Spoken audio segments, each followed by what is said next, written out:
Okay, let's ask, Mr. Anab Sara-Igbe, who is with us virtually. How do you open on these issues? There are those who are wondering how the legality of all of these issues, that have happened, the action of the governor, the action of the members of the State House of Assembly and all. How is government internalizing these issues? Thank you very much. First of all, as elder statesmen, we are looking for how we can make peace in the state, because when there is peace, governance can take place. When there is peace, everybody will go freely.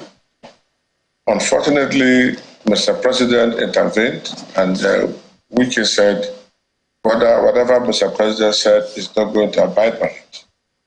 And ever since then, he has come out with thunder and brimstone. What he will do to this, what he will not do that.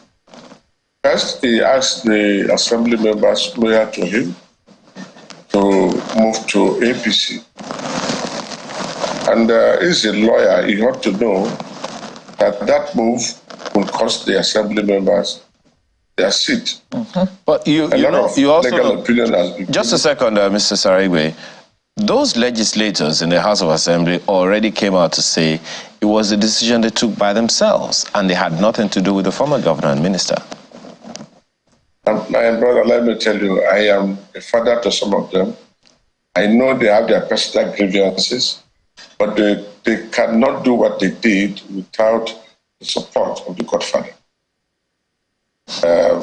They believe that Wike and Sim are having problem, and because of that problem, they catch on to that problem to threaten him.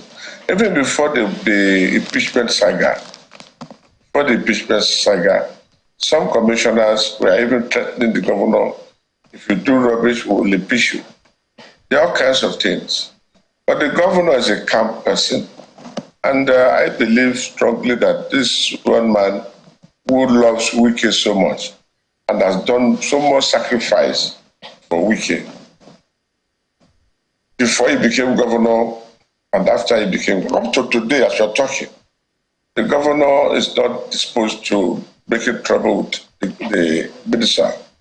He still see him as father and son relationship, as I speak to you today.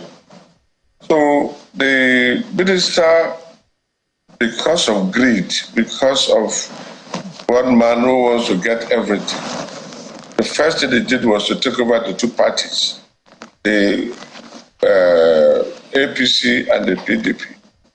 I have never seen in this of politics, I've been in politics for 4 decades plus. I've never seen where one man belongs to the government in power and be in the opposition. Never. This is the first time one will be in 2 political parties, and the parties cannot even discipline them. But this is not the first time, Mr. Sara-Igbe, as I quipped when my colleague was introducing this topic, that we would have an opposition official in government, in the current government.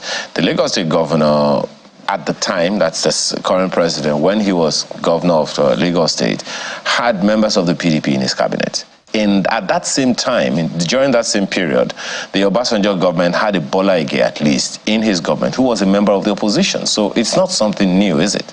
There is difference between serving in the government and the controlling political parties. Today, as we speak, the PDP reports to Wike. The APC reports to Wike in Rivers State. It's different from him serving in the government of Tinubu. The chairman of the APC reports to Wike. The chairman of PDP reports to Wike. So these are clear facts. When somebody is in control, who wants power, it's not the best, and that is what is leading to some of this problem. The House of Assembly members, 27 of them, 2 to understand, came back. And from the way things are going, the Speaker has already declared a seat vacant. The Speaker recognized by law. I will tell you one Anambra State, when Jim Wombodo was going, he brought a successor. And when they disagreed, the successor had 6, Chibuobodo had 20-something. Chibuobodo had Nnamani. Chibuobodo tried to impeach Nnamani. And Nnamani with the 6, Mitchell, they suspend the 27th of Chibuobodo. And they did that till Chibuobodo. Nnamani was able to do his first turn and second turn and left. But in this instance, yeah, he did not only pull the House of Assembly members.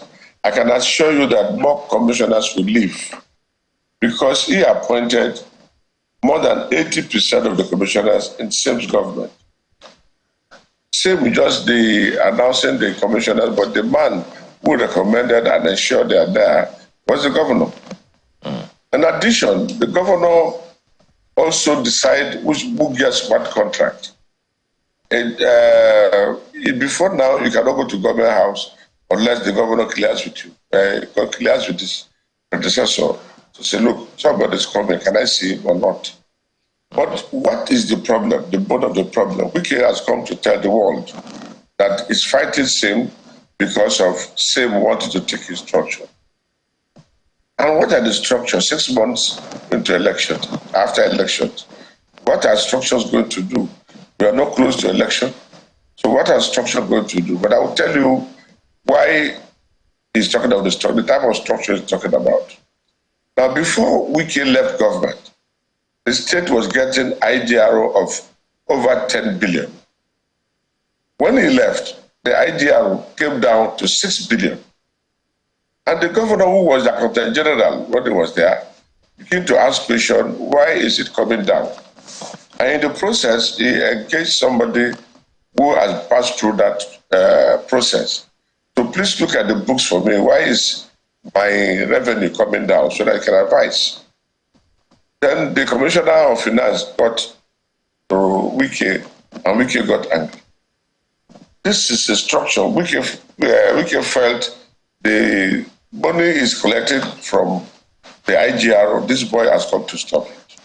And it's taken over 4 billion. So he has come to stop it. Secondly, all the federation account, allocation that is coming, Wike before he left, tie all of them to one project or the other and attach it to the bank. So when the money comes, the money goes to the bank collects whatever they want to collect and pay the contractors. Of course, there was no budgetary approval. We don't even know how much was the contract. So when this governor now felt, how will I run a government? I don't have resources to run a government. He became hostile to the governor. And the governor said, okay, let me resign.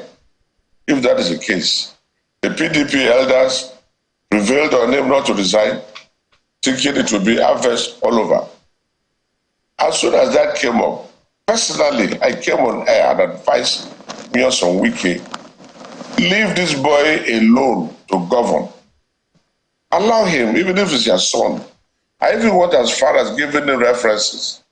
Now look, Saraki and his father, the father, Dr.